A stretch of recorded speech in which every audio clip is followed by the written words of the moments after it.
नमस्कार मित्रांनो, लग्नानंतर होईलच प्रेम या आजच्या भागामध्ये आपण पाहत असतो.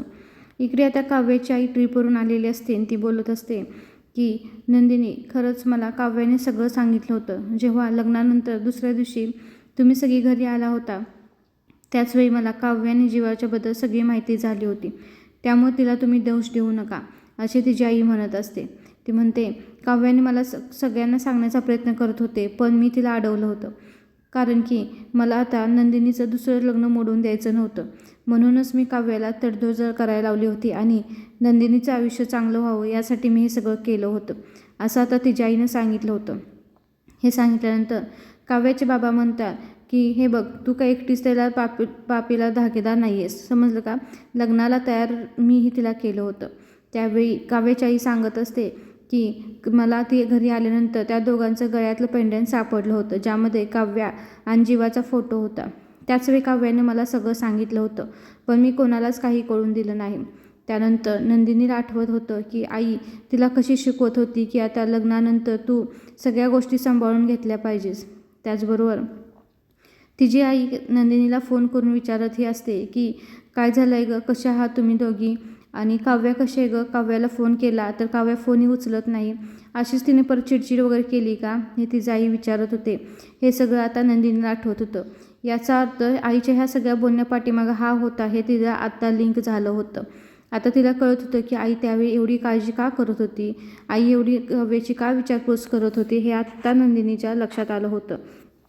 त्यानंतर आपण पाहतो का इकडे मात्र आई तिची सांगत असते की मी हे सगळं लपवून ठेवलं होतं. मला असं वाटलं होतं की झाकलेली मूठ सव्वा लाखाची असते, पण मला काय माहिती की हे सत्य राक्षसासारखं समोर येईल आणि माझ्या पोरीचा संसार एका क्षणात उद्ध्वस्त करून टाकेल. हे मला माहीत नव्हतं, म्हणून मी आतापर्यंत तोंड बंद करून बसले होते, असं तिची आई सांगत होती. तिची आई म्हणते की काव्याचे यामध्ये काही चुकी नाही आहे. तिने खूप प्रयत्न केला होता. त्यानंतर मी इतके आजारी पडले की त्यानंतर मी हॉस्पिटलाइज झाले.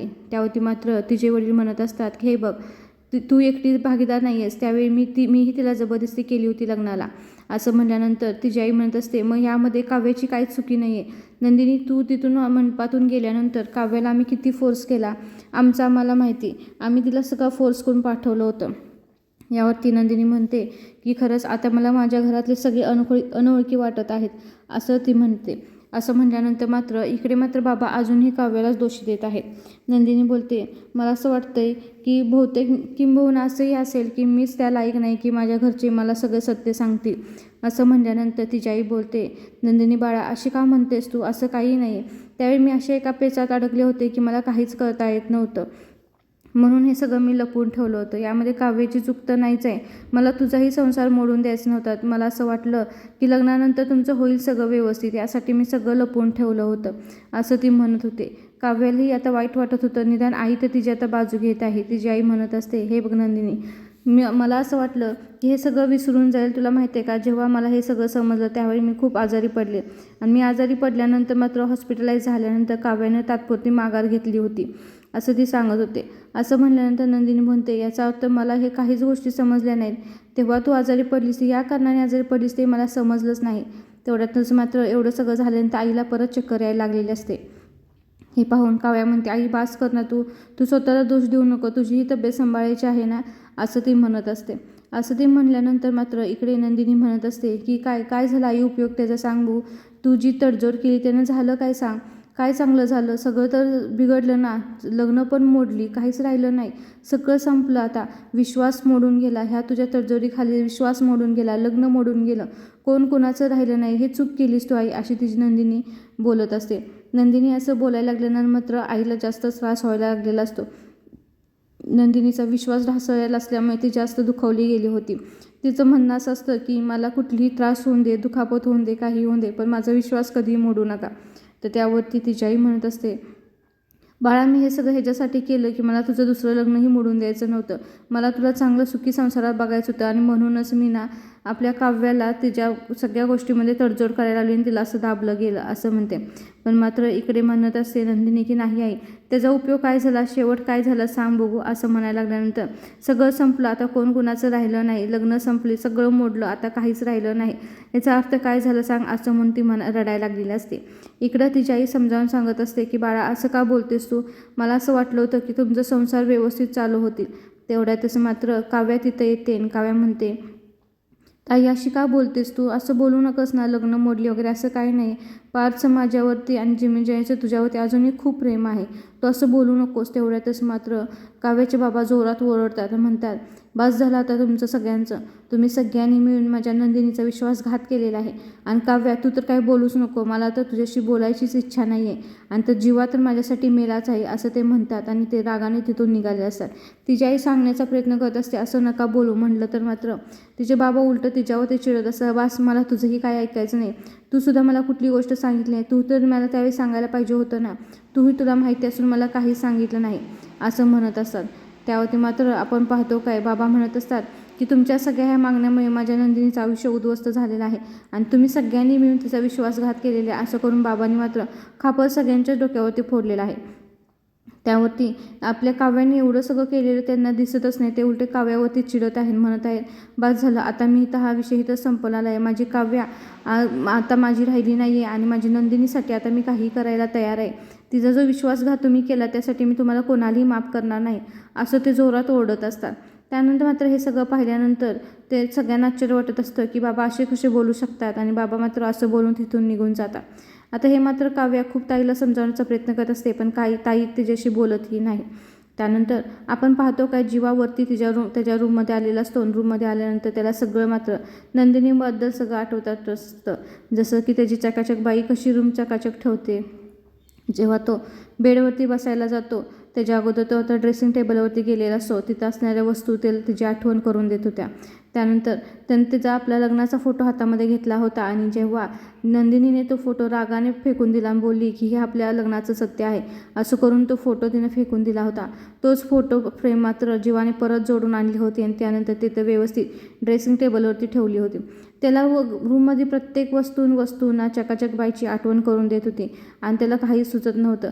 आरशावरती हात फिरवत होता, त्याला आठवत होतं की कसं ना नंदिनी त्याच्या डोक्याला मालिश करत होती आणि त्याच्याशी बोलत होती, हे आरशामध्ये गेल्यानंतर त्याला दिसलं होतं. त्याचबरोबर ड्रेसिंग टेबलचा फोटो पाहूनही त्याला ते सगळं आठवलं होतं, कारण की तो बोलला होता नंदिनीला हे माझ्या आयुष्याचं अंतिम सत्य आहे, पण तिनं तो फोटो पुढून बोललं होतं की नाही हे खरं आपल्या आयुष्याचं रादर माझ्या आयुष्याचं अंतिम सत्य आहे असं तिनं केलं होतं. तो एकदम भिला की हा फोटो आणि ती तोडेल काय, ह्यानंतर तो फोटो पटकन लगेच व्यवस्थित ड्रेसिंग टेबलवरती ठेवलेला असतो. मात्र ते पाहताना त्याचे डोळे पूर्णपणे भरून आले होते, त्याला सगळं नंदिनीबद्दल तेच आठवत होतं. आता त्यानंतर तो जेव्हा बेडवरती बसत असतो तेव्हा ना वरतून अचानक ती बॅग खाली पडते, जी पिवळी बॅग खाली पडते. ती बॅग मागच्या काही दिवसापूर्वी नंदिनी काढायला गेल्यानंतर तर आपली जीवानं नाटक केलेलं असतं की बॅग लागलेली आणि ती कशी त्याला फुंकर घालत असते. इकडं नंदिनी ही ना तिच्या बॅगमधल्या साड्या काढण्यासाठी बॅग उघडलेली असते. जीवाला आठवत असतं की तो नाटक करत होता, एकदा इकडं फुंकर मार, एकदा तिकडं फुंकर मार, डोळ्याला मार, हे कर, हे सगळं त्याला आठवत होतं आणि प्रत्येक गोष्टीकडे पाहून त्याला फक्त आणि फक्त नंदिनीची आठवण येत होती आणि तो रडत होता. त्यानंतर इकडं काय होतं की नंदिनी बॅगमधून साड्या काढत असते आणि साड्या काढत असताना जेव्हा ती पहिली साडी हातामध्ये घेते तेव्हा तिला आठवतं की 2 दिवसापूर्वी कसं जीवाने सगळ्या बेडवरती साड्या पसरल्या होत्या आणि तू कुठली नेसणार आहेस विचारत असताना नंदिनी म्हणत असते तुम्हाला इकडं काम कुठलं करायला सांगितलं की तुम्ही सगळी माझी कामच वाढवून ठेवता. त्यानंतर ती साड्या बघण्याचंही तिचं धाडस होत नसतं, सगळी जीवाची आठवण येते म्हणून ती पटकन ना ती बॅग झाकते आणि नंतर उभी करून ठेवते. त्यानंतर बेडवरती बसल्यानंतरही तिला जीवाची आठवण यायला लागली होती की दोघांनी कसं ब्लँकेटचं रोल करून मध्ये ठेवला होता आणि दोघांच्या मध्ये झोपण्यासाठी तो रोल ठेवला होता, हे तिला तिथं त्या बेडवरती बसल्यानंतर आठवत असतं. त्याचबरोबर तिला आठवत असतं की आपण त्या दोघांनी बेडरूममध्ये कशा प्रकारे सगळ्या गोष्टी घालवल्या त्या, त्याचप्रमाणे हिच्या बेडरूममध्येही तिला असं आठवत असतं आणि ती खूप मोठ्याने रडायला लागलेली असते. रागामध्ये ती हातातल्या बांगड्या कानातलं वगैरे काढत असते, तोंडाची लिपस्टिक वगैरे मेकअप सगळा चिडचिडपणा करून पुसत असते आणि तिला काहीच नको असतं. आता तिला काही नटणं सजणं काही नको असतं. तिनं खास 16 डिसेंबरसाठी ही साडी नेसलेली असते, तिची सगळी चिडचिड होत असते. त्यानंतर ती हातातलं घड्याळ काढायला गेल्यानंतर तिला आठवतं की जीवानं हे हातातलं घड्याळ तिच्या हातामध्ये घातलं होतं आणि तिनं असं केलं होतं की एकमेकांना आठवण झाली की बजर दाबायचं, असं करून ते घड्याळ एकमेकांच्या हातामध्ये घातलं होतं. आणि त्यानंतर तेवढ्यातच मात्र तिचे बाबा तिथं येतात आणि बाबा आल्यानंतर ती बाबांना घट्ट मिठी मारते आणि रडायला लागलेली असते. तोंडातून काही शब्द नसतात, पण भावना सगळ्या काही सांगून जात असतात की नंदिनीला किती त्रास होत आहे. आणि ह्यावेळी मात्र बाबा तिच्या पाठीशी उभे आहे आणि तिला मात्र खंबीरपणे साथ देत असतात. त्यानंतर आपण पाहतो काय, इकडे आता पार्थ घरी आलेला असतो. घरी आल्यानंतर मात्र जेव्हा तो त्याच्या बेडरूममध्ये जातो तेव्हा त्याला ते बेडरूम पाहावीशीच वाटत नाही, म्हणून तो पटकन येतो आणि उशीने ब्लँकेट घेऊन बाहेरमध्ये जातो हॉलमध्ये झोपण्यासाठी, कारण की त्याचं धाडस त्या रूममध्ये झोपायचं होतच नसतं. हॉलमध्ये जेव्हा जातो झोपायला तेव्हा मात्र झोपण्याचा प्रयत्न करत असतो, पण त्याला झोपच लागत नसते. सगळं मात्र काव्याच आठवत असते. जिकडे तिकडे काव्याच त्याला दिसत असते. त्याला ते वाटत असतं की कसं काव्यान दोघांनी एकत्र वेळ घालवलेला असतो, कसं काव्या केस विंचरताना त्याला दिसत असते, दोघं एकमेक खेळताना दिसत होती, ती उशीने त्याला मारताना दिसत होती, काव्या कशी ड्रेसिंग पुढे उभा राहून कशी तयार होत होती, हे सगळं त्याला दिसत होतं. त्यानंतर मात्र त्याला झोपच लागत नसते. इकडे मात्र काव्या ही तिच्या घरी आईच्या घरी रडत बसलेली असते. तिलाही आठवत असतं पार्थबरोबर घालवलेला वेळ. त्यानंतर मात्र इकडे आता पार्थला कसली झोप लागत नसते. तेवढ्यातच मात्र तिथं त्याची आई आलेली असते आणि लांबून पाहत असते की पार्थला कशी झोप लागत नाही. इकडं काव्या ही खूप जोरजोरात रडत असते आणि तिथंही तिची आई आलेली असते आणि तिलाही खूप वाईट वाटत असतं. यावेळी मात्र काव्याच्या आईला चांगलं माहीत होतं की काव्याची काहीच चुकी नाही आणि काव्याची आई तिला जवळ घेऊन मिठी मारत असते आणि काव्या आईला मिठी मारून रडत असते. आणि त्यानंतर आपण इकडे पाहतो काय, पार्थलाही झोप लागत नाही म्हणल्यानंतर पार्थजवळही त्याची आई आलेली असते. यावेळी मात्र पार्थला आणि काव्याला त्यांच्या आईने सपोर्ट केलेला असतो. पार्थला काही आठवू नये म्हणून त्याने उशी दोन्ही कानावरती दाबून धरलेली असते. तेवढ्यातच त्याची आई येते, त्याच्या डोक्यावरती हात फिरवत असते आणि त्यानंतर तो उठून बसतो आणि तिथे त्याच्याजवळ बसलेले असते आणि तोंडाने न बोलता नुसते डोळ्याने खुणवत असते. काय झाले तर तो काहीच बोलत नाही. तो खुणून म्हणतच असतो की आई तू झोपायला जा. ती बोलते नाही, तू इथं आहेस तोपर्यंत मी जाणार नाही. त्यानंतर मग पाहतं आईला तिथं त्रास होऊ नये म्हणून पटकन उशीने ब्लँकेट घेतो आणि आतमध्ये रूममध्ये झोपायला जातो, कारण की तो जोपर्यंत तिथं आहे तोपर्यंत आई त्याची हलणार नाही हे त्याला माहीत होतं. त्यानंतर आई आता पाहतच राहिलेली असते की पार्थला झोप लागत नाही, त्याच्याबरोबर थांबावं असं तिला वाटत असतं, पण पार्थला मात्र एकांतपणा हवात असतो, म्हणून तो आतमध्ये रूममध्ये सगळं त्याचं सामान घेऊन जात असतो. आई मात्र पाहतच राहिली असते की त्याला अक्षरशः आता आपल्याबरोबर बोलायची इच्छा नाही का, असं तिच्या लक्षात आलं होतं. त्यानंतर पार्थ आत रूममध्ये जातो आणि नंतर बेडवरती झोपण्याचा प्रयत्न करत असतो, पण त्याला काहीच झोपही लागत नसते. त्याला आठवत असतं की रिक्षामधून जेव्हा काव्या आणि पार्थ एकत्र जात होते तेव्हा काव्या कशी त्याच्यावरती चिडली होती. त्यानंतर इकडे आपल्या काव्यालाही तिची आई रूममध्ये घेऊन आलेली असते आणि तिच्या मांडीवरती डोके ठेवून ती रडत असते आणि आई तिला समजावून सांगत असते, रडू नको बोलत असते, पण मात्र तिच्या डोळ्यातले पाणी अजून काही थांबलेलं नसतं. इकडे काव्याला आठवत असतं की देशमुखबरोबर कसा वेळ घालवला होता. त्यानंतर किचनमध्ये जेव्हा ती मनातलं बोलली होती तेव्हा देशमुख बोलला होता, कधी ना कधी तुझ्या मनातलं ओटावत येणार आहे, त्याची मी वाट पाहत आहे. एवढ्यातच काय होतं की काव्या मोबाईलमध्ये बघते तर आता 12 वाजलेले आहे, तर नवीन वर्षाची सुरुवात झाली आहे म्हणल्यानंतर काव्या लगेच विश मागते आणि नक्कीच विश तिची ही असणार आहे की हे सगळे रिलेशन एकमेकांचे व्यवस्थित होऊन दे अशी तिने विश मागितलेली असते. इकडे आपण पाहतो का, इकडे रम्या आणि वसू आत्या छानपैकी सेलिब्रेशन करत आहेत, कारण की त्या म्हणत असतात खरंच आजचा आपला दिवस वर्क झाला, आता आपलाच आहे तिथून पुढे दिवस, असं करून दोघी सेलिब्रेशन करत असतात. त्यावरती मात्र तिची आई म्हणतात हो हो रम्या बास थोडा वेळ थांब, असं बोलून त्या दोघी एकमेकांना चेस करतात आणि आता ड्रिंक्स घ्यायला चालू केलेले असतात. रम्या म्हणत असते कसलं ना गं बाहेर आपण जे ठरवलं होतं त्या पद्धतीने सगळं झालं. त्यावरती तिची आई म्हणत असते हो आजची रात्र खरं दमून रडून कशी तर काढली असतं, पण आता उद्याची खरंच त्यांच्यासाठी सरप्राईज असणार आहे. असं म्हणल्यानंतर रम्या म्हणत असते खरंच अजून काय केलेस तू, सांग ना काय अजून सरप्राईज आहे. त्यावरती तिची आई म्हणते आहेत गं अजून सरप्राईज आहे, तुला आवडत नाहीत का सरप्राईज पाहायला. असं म्हणल्यानंतर रम्या म्हणते तू माझंच वाक्य मला का बोलून दाखवतेस. तर वसू आत्या बोलत असते का जेव्हा तू मला म्हणत असतेस त्रास देत असतेस तेव्हा कसं होतं तेच तू बघ ना, असं म्हणत असते. तर यावरती रम्या म्हणत असते अगं अजून काय तू करणार आहेस, म्हणजे मला काही समजत नाही, अजून काय तुझ्या डोक्यात आहे. तर यावरती वसू आत्या म्हणत असते काय नाही, सुरंग तर मी पेरला आहे आणि त्याचा आवाज लवकरात लवकर तुला येईल. आता मी उद्या असा धमाका करणार आहे की दोन्ही घरामध्ये दरवाजामध्ये असं वादळ येणार आहे की वादळ दोन्ही कुटुंब अडवू शकणार नाही. तर यावरती रम्या म्हणत असते कसलं ना भारी आई, काय मस्त झालं ना आयडिया, म्हणजे कसं झालं होतं ना ते दोघे नाही चौघे एकमेकाच्या प्रेमात पडले होते, तोपर्यंत आपण असं केलं की चौघांचं आयुष्य उद्ध्वस्त झालं, असं ती रम्या आईला म्हणत असते. इकडं मात्र आई म्हणत असते अगं आत्ताची तर ही सुरुवात आहे, अजून त्यानंतर चौघांना खूप दुःख भोगायचं आहे. अजून मी असं काही करणार आहे की त्यांना असा त्रास होईल की ते पाहतच राहतील, असं वसुहत्या बोलत असते. त्यावरती मात्र रम्या म्हणत असते, आई तू मला सांगणार आहेस नाही सांगू, काय झाले, काय करणार आहेस तू, अजून काय करायचं तुझ्या डोक्यामध्ये आहे. तर वसुहत्या मात्र तिला काही सांगण्याचा प्रयत्न करत नसते. तर रम्या म्हणत असते, हे बघ तुला मला सांगायचं आहे की नाही सांग बघू, हे का गं तू अशी करतेस बघ, सांग बघू, ते बिचारे एवढे सगळं व्यवस्थित त्यांचं चाललं होतं आणि तू एवढं त्यांचं वाईट केलंस, असं म्हणल्यानंतर वसुहत्या हो का, खरंच हे तू बोलतेस का, असं म्हणत असते. तर रम्या म्हणत असते, मग काय करायचं, तू तर काही सरळ सांगतच नाही, म्हणून मला हे सगळं नाटक बोलायला लागते. तू सांग ना खरं खरं काय करणार आहेस तू, अजून काय केलं आहेस, खरं सांग काय करणार आहेस अजून, असं म्हणत असते. तर यावरती वसुहत्या म्हणते, तू पाहतच राहा, मी असा धमाका केला आहे की त्या चौघांच्या कानामध्ये स्फोटच होणार आहे, असं म्हणत असते. त्यावरती रम्या म्हणत असते, तुला मला सांगायचं नाही का खरं.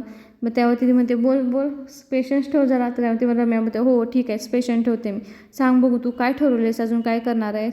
यावरती मात्र वसुहत्याने सांगितलं होतं की असा धमाका होणार आहे की तो धमाका म्हणजे जी रील आहे 16 डिसेंबरची, त्या रीलचा मी एक धमाका केलेला आहे. आता मात्र ही खूप एक्सायटेड आहे की आईने नक्की काय केलं आहे. आई पूर्ण तिला सांगते का, पण वसुहत्याने मात्र तिला अर्धवटच सांगितलं होतं. पूर्ण डिटेलमध्ये तिनं जे प्लॅनिंग केलं आहे ते अजून रम्याला तिनं काही सांगितलंच नाही. रम्या मात्र आईला खोदून विचारत असते की आई मला आता पेशन्स राहिले नाहीत बरं का, तू सांग तू काय केलं आहेस. पण तरीही वसुहत्याने मात्र काहीही सांगितलं नाही. ती बोलली एवढंच की मी असा धमाका केला आहे की मात्र घरातले सगळे पाहतच राहतील, त्यांची बदनामी सगळ्या शहरापुढे मी करून ठेवली आहे, असं आता वसुहत्याने सांगितले आहे. आता रम्या विचार करत असते की आईने एवढं मोठं काय केलं असेल आणि इतकं मोठं अजून ह्याच्यापेक्षा वाईट त्यांच्या आयुष्यामध्ये काय होऊ शकतं. तर आता रम्या म्हणत असते, आई बास ना गं, किती तू वाईट वागते सांग बघू, ते चौघे बिचारे एकत्र राहत होते, एकमेकावरती प्रेम करत होते आणि तू इतकं कशाला त्यांना छळतेस. म्हणजे एखाद्या मेलेल्या व्यक्तीला अजून किती मारायचं असतं सांग बघू, इतका त्रास द्यायचा नसतो एखाद्या व्यक्तीला, असं रम्या मुद्दाम म्हणत असते. कारण की वसुहत्या तिला काही डिटेलमध्ये सांगतच नसते. त्यावरती तिची आई बोलते, का तुला त्यांचं पुळका यायला लागलं आहे, तुला त्यांची काळजी वाटायला लागली का. तर यावरती रम्या बोलते, मग काय करू, मी नाटक करू नाही तर काय करू सांग बघू, तू सांगतच नाहीस मला खरं खरं म्हणलं, मला नाटक तर करावं लागतंच ना, असं रम्या म्हणत असते. त्यावरती मात्र रम्या चिडलेली असते आईवरती, म्हणत असते तुला खरं सांगायचं का नाही सांग बघू. पण ती आईला म्हणत असते, खरंच नाही, आता किती छान, म्हणजे आपण ठरवल्याप्रमाणे सगळं झालेलं आहे, आपण ह्या सगळ्यांची मस्तपैकी मात करून आपला नवीन इयर छानपैकी सेलिब्रेशन केलं आहे आणि इथून पुढचे सगळे आपलेच दिवस असणार आहेत, असं म्हणत असते. रम्या मात्र एवढी एक्सायटेड आहे कारण की त्यांच्या म्हणण्यासारखं सगळं झालेलं आहे. आता ह्यांची लग्नही मोडलेली आहे आणि आता पार तर तिचंच फक्त होणार, ह्या आनंदामध्ये मात्र ती सेलिब्रेशन करत आहे. आता तिच्या आईचे मात्र प्लॅन संपतच नाही, तिने एका मागोमाग एक प्लॅन करून ठेवलेले आहेत आणि कसं त्यांना अजून त्रास होतील, ह्यातून ते बाहेरच पडणार नाहीत, जवळ येणारच नाही, याचे मात्र पूर्णपणे आता वसुहत्याने प्लॅनिंग करून ठेवलेलं आहे. ती बोलते, थोडी कळ काढ, उद्याची सकाळ आपलीच आहे, आजची रात्र त्यांनी कशीबशी संपवली आहे, पण उद्याची सकाळ त्यांच्यासाठी अशी असणार आहे की त्यांच्या पायाखालची जमीन सरकणार आहे, असं आता वसुहत्या तिला म्हणाले असते. आपण पाहणार आहोत मात्र दुसऱ्या दिवशी सकाळी जेव्हा जीवा उतरून खाली येतो तेव्हा आईला म्हणतो, आई मला थोडासा चहा देशील का. आणि इकडे मालिनी पिहूला म्हणत असते, पिहू आवर पटकन, स्कूलला जायला वेळ होत आहे. पिहू बोलते, थांब गो, थोडीशी माझी रील राहिली आहे. त्यानंतर इकडे जेव्हा आलेले असते तेव्हा म्हणत असते, अरे काय झाले बाळा, तुला तर खूप ताप आला आहे, झोप लागली नाही का तुला, असं म्हणल्यानंतर तो म्हणत असं, नाही गं एवढा काही नाही. तर यावरती मालिनी म्हणत असते, अरे चल आपण डॉक्टरकडे जाऊया, पिहूला पण ताप आला होता ना, आपण चालू ना डॉक्टरकडे, बघ कसं बरं वाटत आहे. त्यानंतर मात्र पिहू रील बघत ना तिला एकदम अचानक काही रील अशी दिसते की ती पटकन पळते. ते बोलते, अरे जीवा दादा हे बघ काय झालं आहे. तर जीवा बोलता, अगं काय झाले, एवढी का पॅनिक झालीस. त्यावरती पिहू म्हणत असते, अरे दादा 16 डिसेंबरची रील व्हायरल झाली आहे. त्यानंतर मात्र जीवाना खाली कमेंट्स वाचतो आणि कमेंट्समध्ये लिहिलं असतं, जे देशमुखांची पोरं तर फुसकी निघाली, काव्याचं तर काय, जीवाने तर तिचा यूज केला, जीवाने मात्र 2-2 बायका वापरल्या, असं काही पण ते कमेंट्समध्ये लिहिलेलं असतं. आईना पटकन त्याच्या हातातून मोबाईल काढून घेते, बोलते, जीवा तू त्या कमेंट्स वाचू नको, असं बोलते. आता मात्र आपण प्रेक्षक उद्याच्या भागामध्ये पाहत आहोत की आता डायरेक्टर मीडिया घरी आलेला आहे आणि इकडे पार्थला विचारत असतात की तुमच्या बायकोबरोबर असणारं प्रेम असणारे व्यक्ती तुमच्या घरामध्ये राहत असताना तुम्ही एकाच छताखाली कसे दोघे एकत्र राहत असता. आता मात्र हे मालिनी अजिबात ऐकवतही नसतं आणि मात्र पार्थला मीडियाला काय उत्तर द्यावं हेही त्याला समजत नसतं. आता उद्याच्या भागामध्ये आपण पाहू की मीडिया मात्र कितपत खालच्या लेवलला जाणार आहे आणि ह्यांच्या नात्यामध्ये जास्तीत जास्त दुरावा आणण्याचा प्रयत्न करणार आहे आणि हा सगळा डाव मात्र नक्कीच वसुहत्याचा असणार आहे. त्याचबरोबर आपण पाहतो काय, काव्याच्या घरीही ना बायका गेलेल्या असतात आणि ना तिच्या चरित्राचे धिंदोडे काढत असतात, बोलत असतात, असल्या पोरीला समाजामध्ये राहण्याचा काही अधिकार नाही असं बोलून तिच्या तोंडाला काळं फासूया असं करून ते हातामध्ये काळं घेऊन आलेलं असतात. जेव्हा त्या काव्याला काळं फासत असतात तेव्हा मात्र त्यांच्यामध्ये बरोबर नंदिनी येते आणि ती तिच्या बहिणीचं ना पाठरक्षण करते. त्याचबरोबर त्या बायकांना अडवते. आता नक्कीच उद्याचा भाग पाहण्यासाठी एवढा इंटरेस्टिंग आणि ट्विस्ट भरलेला असेल की आपण पाहूच की नंदिनी आता कशी काव्याची ढाल बनणार आहे. त्यासाठी आपल्याला उद्याचा एपिसोड पाहावा लागेल.